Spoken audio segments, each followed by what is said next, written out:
नमस्कार विद्यार्थियों, आज हमारा चौथा लेक्चर है स्टैटिस्टिक्स का, सांख्यिकी का। और सांख्यिकी में आज हम डिस्कस करेंगे क्लासिफिकेशन एंड टेबुलेशन। क्लासिफिकेशन क्या होता है, टेबुलेशन क्या होता है, डाटा का क्लासिफिकेशन किस तरीके से करते हैं और डाटा का टेबुलेशन किस तरीके से करते हैं, कौन सी प्रोसेस पहले होती है। कई बार क्वेश्चन ये पूछा जाता है एग्जाम में कि टेबुलेशन पहले आता है या क्लासिफिकेशन। डाटा का जब हम अरेंज करते हैं तो पहले क्लासिफिकेशन करते हैं या टेबुलेशन करते हैं। इस तरह का क्वेश्चंस भी एग्जाम में पूछा जाता है।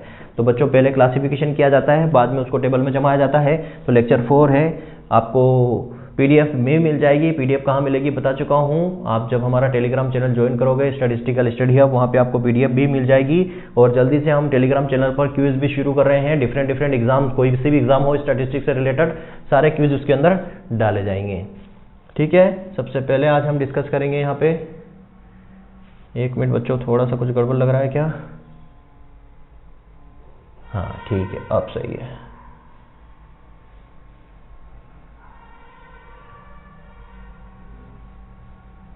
ओके, अब ठीक है।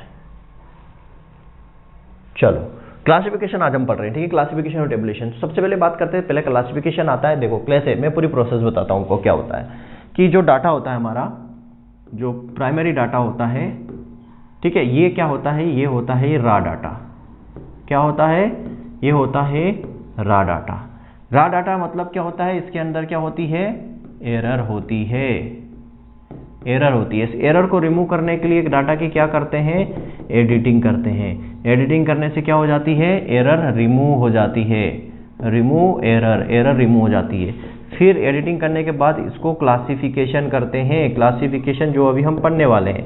क्लासिफिकेशन का मतलब क्या है कि जितने भी डाटा हमारे पास है उसको ग्रुप और क्लास में डिवाइड कर देना, ग्रुप और क्लास में अरेंज कर देना। क्लासिफिकेशन का मतलब क्या है, जो भी डाटा हमारे पास है उसको ग्रुप वाइज और क्लास वाइज अरेंज कर देना, क्लासिफिकेशन कहलाता है। क्लासिफिकेशन के बाद हम उस डाटा को टेबुलेट करते हैं, टेबुलेशन करते हैं, टेबल के अंदर जमाते हैं। टेबुलेशन का मतलब क्या होता है, अब डाटा को रो और कॉलम में जमा दो।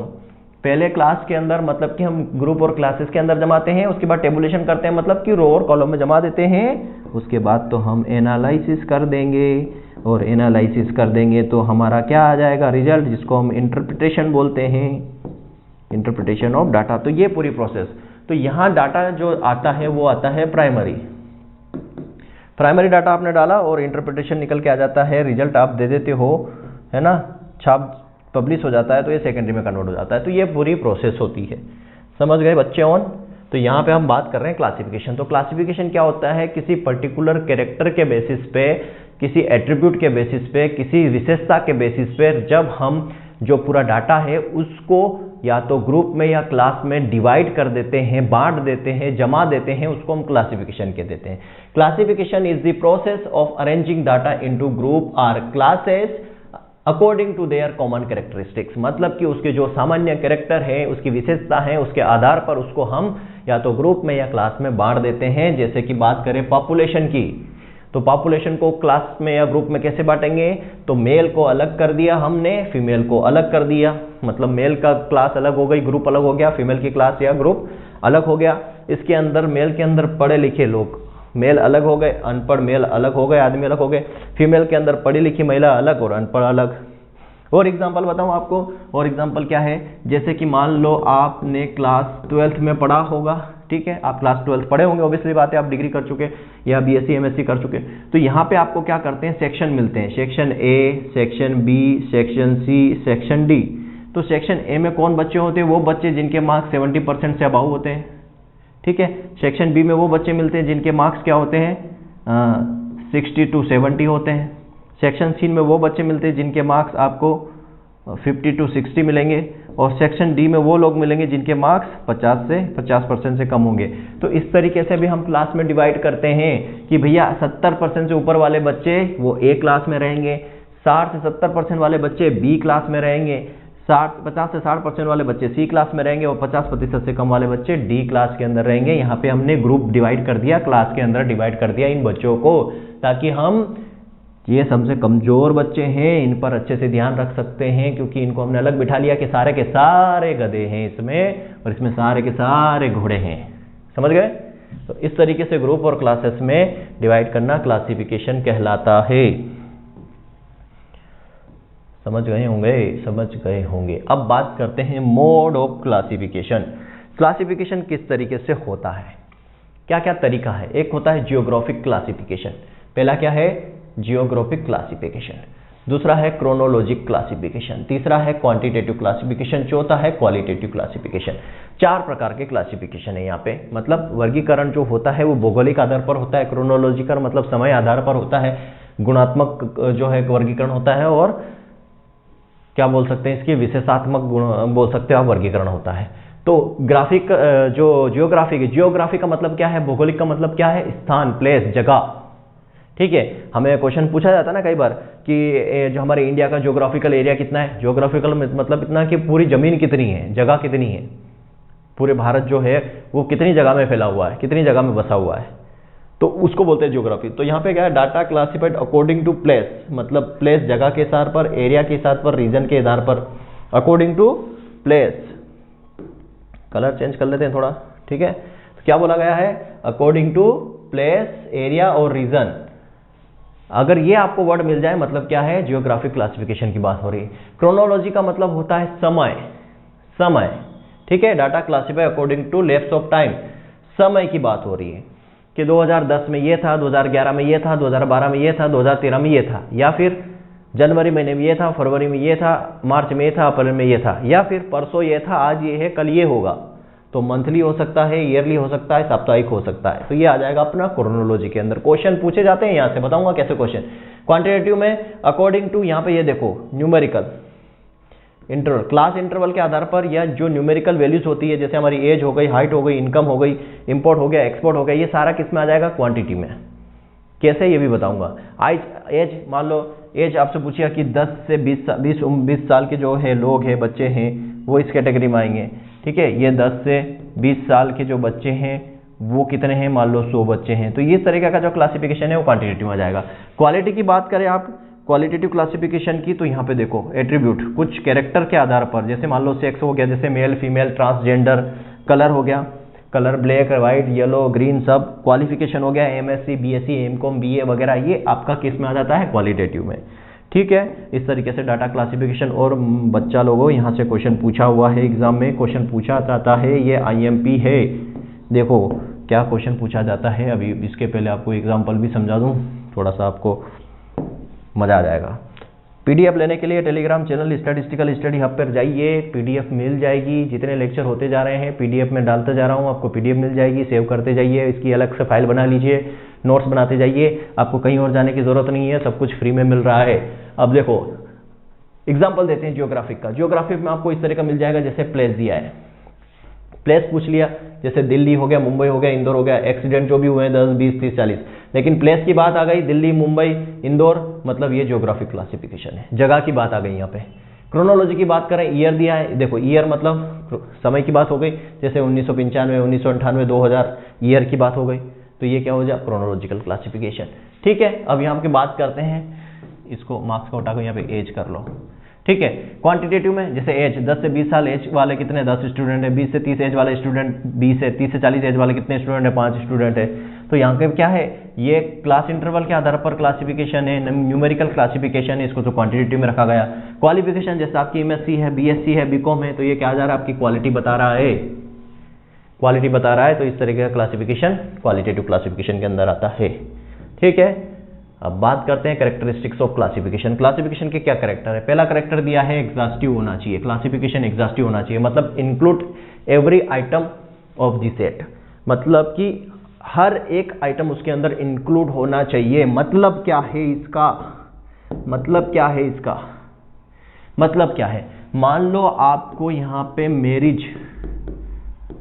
स्टेटस बताना है, ठीक है। आप जो डाटा कलेक्ट कर रहे हो, आपको मेरिट है कि अनमेरिट है, ये स्टेटस बताना है, ये स्टेटस देना है आपको। तो यहाँ पे आपको एग्जॉस्टिव होना चाहिए, मतलब हर एक आइटम इंक्लूड होना चाहिए, मतलब कि टोटल मेरिट पर्सन कितने हैं, अनमेरिड कितने हैं, विडो कितना है, विडोवर कितना है, डाइवोर्स वाले कितने हैं, ये सारी की सारी जानकारी अंदर होनी चाहिए। Each and every item include होना चाहिए। सिर्फ मेरिट मत गिनो, उसके मेरिट अनमेरिट कितने हैं, विडो कितने, विधवा कितने हैं, और विडोवर कितने हैं, डाइवोर्स वाले कितने हैं, सब कुछ इसके अंदर होना चाहिए, इसको बोलते हैं एग्जॉस्टिव। फिर stability, classification should be uniform and standardize. Uniform का मतलब क्या है कि अब हम इसकी आगे स्टडी कर सकते हैं, हम इसका और आगे कंपैरिजन कर सकते हैं। इसका क्या होना चाहिए, इतनी स्टेबिलिटी होनी चाहिए कि हम आगे इसका मतलब हमें और स्टडी करना है तो हम कंपैरिजन कर सके। देन फ्लेक्सिबिलिटी होना चाहिए। फ्लेक्सिबिलिटी का मतलब क्या है, क्लासिफिकेशन शुड बी अमेनेबल का मतलब ये है कि जब हम इसकी फर्दर स्टडी करें, हम आगे हम और अगर हमें रिक्वायरमेंट हो स्टडी की तो हम इसकी स्टडी कर सकें, फ्लेक्सिबल होना चाहिए। होमोजेनिटी का मतलब है कि सारी की सारी की यूनिट जो है सेम होनी चाहिए, सभी क्लासेस की जो है यूनिट सेम होनी चाहिए। जैसे मान लो आपने हाइट लिया है, तो हाइट में अगर मान लो आप फीट ले रहे हो तो सभी क्लास की यूनिट फीट में ही होनी चाहिए, ठीक है। सूटेबिलिटी मतलब क्लासिफिकेशन अकॉर्डिंग टू ऑब्जेक्टिव, आपका ऑब्जेक्टिव बहुत क्लियर होना चाहिए। मतलब क्या है, जैसे मान लो आप यहाँ पे मान लो फाइनेंशियल स्टेटस ले रहे हो इंडिया का, ठीक है, आप फाइनेंशियल स्टेटस ले रहे हो इंडिया का, तो आपके यहाँ पे सारी चीज़ फाइनेंशियल स्टेटस से रिलेटेड होना चाहिए। नहीं तो पता चला आपने वहाँ पे आपने इंक्लूड कर दिया साथ में स्किन कलर ये है, फलाना ये है, डिमका ये है, तो ये इसका कोई यूजफुलनेस नहीं होता है। तो सूटेबिलिटी क्या होनी चाहिए, ऑब्जेक्टिव आपका क्लियर होना चाहिए। अगर हम फाइनेंशियल स्टेटस की बात कर रहे हैं तो वहाँ पे सब कुछ फाइनेंशियल स्टेटस से रिलेटेड ही होना चाहिए, बीच में कुछ और नहीं आप डाल दो अंदर। अर्थमेटिक एक्यूरेसी का मतलब है नंबर ऑफ यूनिट जो है, जितनी क्लासेस हैं वही टोटल नंबर ऑफ यूनिट्स के बराबर होनी चाहिए, ये अर्थमेटिक एक्यूरेसी हो गई। तो ये हमारे कैरेक्टर हो गए क्लासिफिकेशन के। हालांकि यहाँ से क्वेश्चन नहीं पूछा गया है बट हमें पढ़ना जरूरी है। अब बात करते हैं मेथड ऑफ क्लासिफिकेशन। क्लासिफिकेशन को कैसे कर सकते हैं, तो एक तो हम इस तरीके से कर सकते हैं, क्या होता है, इंक्लूसिव क्लास होती है, एक्सक्लूसिव क्लास होती है। ये मैंने सेकेंड लेक्चर में जब टर्मिनोलॉजी पढ़ाई थी वहाँ पे बता दिया था। देखो इंक्लूसिव क्लास क्या होती है, वो क्लास, ठीक है, इंक्लूसिव या डिस्क्रीट क्लास, वो क्लास जिसमें फर्स्ट क्लास की अपर लिमिट और सेकेंड क्लास की जो लोअर लिमिट है वो अलग अलग होती है। देखो यहाँ पे दिया है, फर्स्ट क्लास की अपर लिमिट और सेकेंड क्लास की जो लोअर लिमिट है वो दोनों अलग अलग है। एक 9 है और एक 10 है। देखो 0 से 9 दिया है, 10 से 19 दिया है। तो इस तरफ वाली सारी लोअर लिमिट होती है, इस तरफ वाली सारी अपर लिमिट होती है, मैं बता चुका हूँ। तो उसने क्या बोला कि पहली क्लास की अपर लिमिट और दूसरी क्लास की लोअर लिमिट दोनों आपस में अगर अलग अलग है तो इसको इंक्लूसिव क्लास बोलते हैं, ठीक है। अब यहाँ पे बात करते हैं, यहाँ दिया है 0 से 10, 10 से 20, ये लोअर लिमिट है इस तरफ की अपर लिमिट है। मैंने बोला है, इसमें बोला है कि पहली क्लास की अपर लिमिट और दूसरी क्लास की लोअर लिमिट अगर दोनों बराबर है तो इसको एक्सक्लूसिव क्लास बोलते हैं। दूसरा पॉइंट ये बोल रहा है कि upper limit counted in the same class. तो यहाँ पे मान लो ये 9 है, ये 9 अपर लिमिट है। मान लो आपको डाटा दिया है 9, 10, तो 9 को कहाँ काउंट करोगे, यहाँ नीचे वाली क्लास में या उसी क्लास में, तो 9 को आप उसी क्लास में काउंट करोगे 0 से 9 में। यहाँ पे भी आपको 9 और 10 डाटा दिया है, तो ये 10 कहाँ काउंट करोगे, 9 तो इस क्लास में काउंट हो जाएगा, ये 10 कहाँ काउंट होगा, इस क्लास में या नीचे वाली क्लास में। तो यहाँ पे जो ये 10 है नीचे वाली क्लास में काउंट होता है, ऊपर वाली क्लास में काउंट नहीं हुआ। ये लिखा है कि जो class upper limit counted in the next class, तो अपर लिमिट क्योंकि यहाँ पे भी 10 है, यहाँ पे भी 10 है, तो ये 10 कहाँ काउंट होगा, लोअर क्लास में काउंट होता है, ठीक है। ओके, क्यों काउंट होता है, क्योंकि 0 से 10 में यहाँ पे जो वैल्यू आती है वो 9.99 तक ही आती है, जैसे 10 आएगा वो नीचे वाली क्लास में चला जाएगा, ठीक है। तो इसको बोलते हैं एक्सक्लूसिव और इंक्लूसिव क्लासेस। इस तरीके से हम क्लासिफिकेशन करते हैं। और कुछ बचा है, हाँ देखो क्वेश्चन कैसे पूछा जाता है, अभी तो टेबुलेशन भी बचा है। When the population shown for the each of the state, अब यहाँ पे पूछा है कि हमें हर एक स्टेट की पॉपुलेशन दी है इंडिया की, तो हम ये किस तरीके का क्लासिफिकेशन है। अब यहाँ पे किसकी बात हो गई, स्टेट की बात हो गई। स्टेट मतलब क्या हो गया, प्लेस। तो प्लेस किस में आता है, जियोग्राफिक में। देखो ऑप्शन दिया है, पहला ही ऑप्शन है जियोग्राफिक, तो ये आंसर हो जाएगा आपका जियोग्राफिक, ठीक है। पूछे हुए क्वेश्चन है, सारे क्वेश्चन भी पेपर भी सोल्व करवाऊंगा, पूरे के पूरे क्वेश्चन पेपर सोल्व करवाऊंगा, चाहे जीआरएफ स्टैटिस्टिकल साइंस के हो, एएसओ के हो, एसओ के हो, एसआई के हो या जेएसओ के हो, सब के क्वेश्चन पेपर सोल्व करवाऊंगा धीरे धीरे, ठीक है। अभी कुछ लेक्चर तो ले लें। When the collected data is grouped with reference to time, अब यहाँ टाइम की बात आ गई, सीधी सी बात है, एक ही वर्ड पकड़ो, टाइम की बात हो गई, मतलब क्या आ जाएगा, ये क्रोनोलॉजिकल आंसर आ जाएगा, बी क्रोनोलॉजिकल डाटा के अंदर आ जाएगा। इस तरह के क्वेश्चन पूछे हुए हैं, ये पूछे हुए क्वेश्चन ही मैं लेके आया हूँ। अब बात करते हैं हम टेबुलेशन की। चलो टेबुलेशन क्या होता है, मैंने बोला पहले क्लासीफाई करते हैं, क्लासीफाई करने के बाद हमने ले लिया देखो ये क्लासीफाई किया हुआ है, सेक्स फीमेल अलग मेल अलग, ये क्या है सेक्स में ले लिया, फीमेल अलग मेल अलग, ये तो हो गया क्लासिफिकेशन। अब इसको रो में और कॉलम में अरेंज करना क्या कहलाता है, टेबुलेशन कहलाता है। देखो it is the process of arranging data collected through survey, जो सर्वे के थ्रू या एक्सपेरिमेंट के थ्रू या रिकॉर्ड के थ्रू कलेक्ट किए हैं उनको रो और कॉलम में अरेंज करना टेबुलेशन कहलाता है। इतना ही याद रखना, arrangement of data into row and column, मतलब जो डाटा दिया है उसको रो और कॉलम में, पंक्ति और स्तंभ में जमाना क्या कहलाता है, सारणी टेबुलेशन कहलाता है।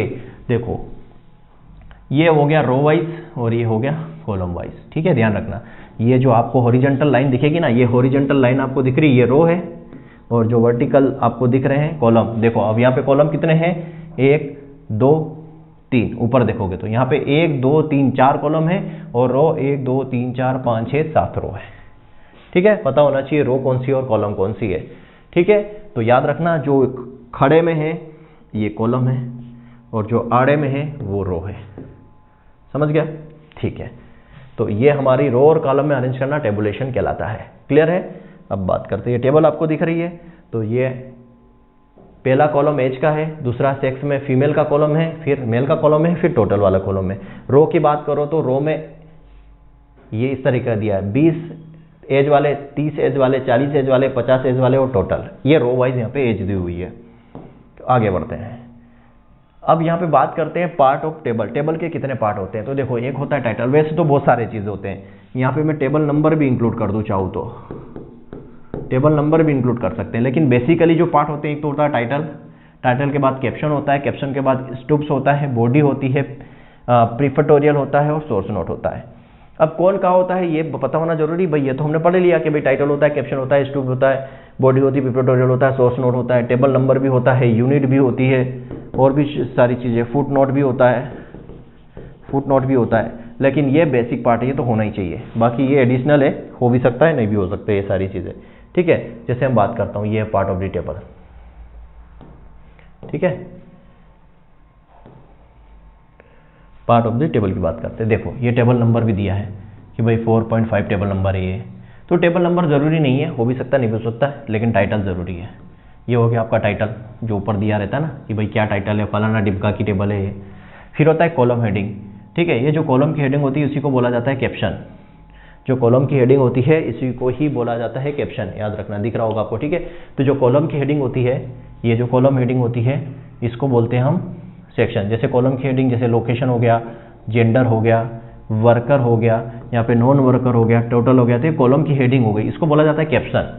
स्टूप क्या होता है, देखो ये लिखा है रो हेडिंग, रो की जो हेडिंग होती है उसी को क्या बोलते हैं, स्टूप्स बोलते हैं। स्टूप्स बोलते हैं किसको, रो की हेडिंग को। जैसे क्या लिखा है, ये रूरल लिखा है, अर्बन लिखा है, ऑल लिखा है, तो ये क्या होगा, ये स्टूप होता है। जो रो की हेडिंग होती है उसको स्टूप बोलते हैं। Body of the table, body of the table मतलब ये जितना यहाँ पे डाटा भरा हुआ है ये सारी क्या है, बॉडी है, इसको बॉडी बोला जाता है। सोर्स, जहाँ से डाटा लिया गया उसको सोर्स नोट कहते हैं। फुट नोट नीचे लिखा हुआ रहता है ना, ये फिगर इस बारे में है, इसको फुट नोट कहा जाता है, क्लियर है। यूनिट क्या होती है, ये लिखा हुआ रहता है करोड़ फरोड़ में, तो ये चीज़ें एडिशनल है। तो ये कौन सा चीज़ कहाँ होती है ये भी मैंने बता दिया है आपको कि स्टूप क्या होता है, कैप्शन कहाँ लिखा हुआ रहता है, टाइटल कहाँ रहता है, सोर्स नोट कहाँ रहती है, फुट नोट कहाँ रहती है, बॉडी कहाँ रहती है, सब कुछ, ठीक है। चलो अब टेबल के ऑब्जेक्टिव क्या होते हैं, टेबुलेशन के ऑब्जेक्टिव क्या होते हैं। Clarify the objective of investigation, मतलब कि जिस बारे में आपकी टेबल है वो उसका ऑब्जेक्टिव आपका क्लियर होना चाहिए। जैसे मान लो आप जनगणना कर रहे हो तो आपको मेल को अलग क्लासीफाई कर रहे हो, फीमेल को अलग लिख रहे हो, सेक्स में आपने डिवाइड किया, तो आपका ऑब्जेक्टिव क्लियर होना चाहिए कि आप यहाँ पे क्या बताना चाह रहे हो, ठीक है। दूसरा, reduce the complexity of data. हम टेबल इसलिए करते हैं ताकि हमारी जो डाटा में जो बहुत ज़्यादा कठिनाई हो जाती है ना, गपड़ सपड़ हो जाता है, तो उसको हम टेबल में कर देते तो थोड़ा ईजी हो जाता है। जैसे हमने यहाँ पे क्या बोला, यहाँ पे आपने मेल लिखा, यहाँ पे फीमेल लिखा, तो यहाँ पे क्या होता है, आपके डाटा बिल्कुल क्लासीफाई हो जाएंगे, तो आपको इजी रहेगा, गपड़ सपड़ा नहीं होगा, मिक्सअप नहीं होगा, बहुत ज़्यादा डाटा कॉम्प्लेक्सिटी नहीं रहेगी, आपको क्लियरली यहाँ पे दिखेगा भाई मेल का डाटा यहाँ है, फीमेल का डाटा यहाँ है, आप क्लियरली यहाँ से डाटा ले सकते हो, आपको ईजी हो जाएगा, ठीक है। फिर इकोनोमाइज स्पेस, अब जैसे मान लो गपड़ सपड़ आपने यहाँ डाटा डाल रखा है तो ये आपका स्पेस भी ऑक्यूपाई करेगा, ठीक है, जो इकोनोमाइज रहेगा। जैसे आप टेबल के अंदर रखोगे तो आपकी जो है वो बिल्कुल इकोनोमाइज हो जाएगी स्पेस भी। To depict the relation among the data if it exist, तो हम यहाँ पे क्या कर सकते हैं, यहाँ पे हम डाटा के बीच में रिलेशन भी बता सकते हैं। अगर उसके बीच में रिलेशन शो होता है या एग्जिस्ट करता है तो हम टेबल के थ्रू उन डाटा के बीच में रिलेशन भी बता सकते हैं to facilitate the analysis of data. और टेबल के बाद तो हम एनालिसिस करते ही हैं, तो डाटा का एनालिसिस करने के लिए हम डाटा को पहले टेबल में अरेंज करना ही पड़ता है, तो हम इजीली एनालाइज कर सकते हैं टेबल के थ्रू। तो ये इसके ऑब्जेक्टिव है मेरे भाई लोगों। ये इतना ही था टेबुलेशन और क्लासिफिकेशन के अंदर। आपको पीडीएफ चाहिए तो हमारा Telegram channel statistical study hub को ज्वाइन कर लीजिए। और आपसे निवेदन है बच्चों, मेहनत कर रहा हूँ, इतनी सारी चीज़ें बना के लाता हूँ, पीपीटी में पढ़ाता हूँ, तो चैनल को लाइक भी कीजिए, सब्सक्राइब भी कीजिए, शेयर भी कीजिए। Thank you very much. जय हिंद, जय भारत।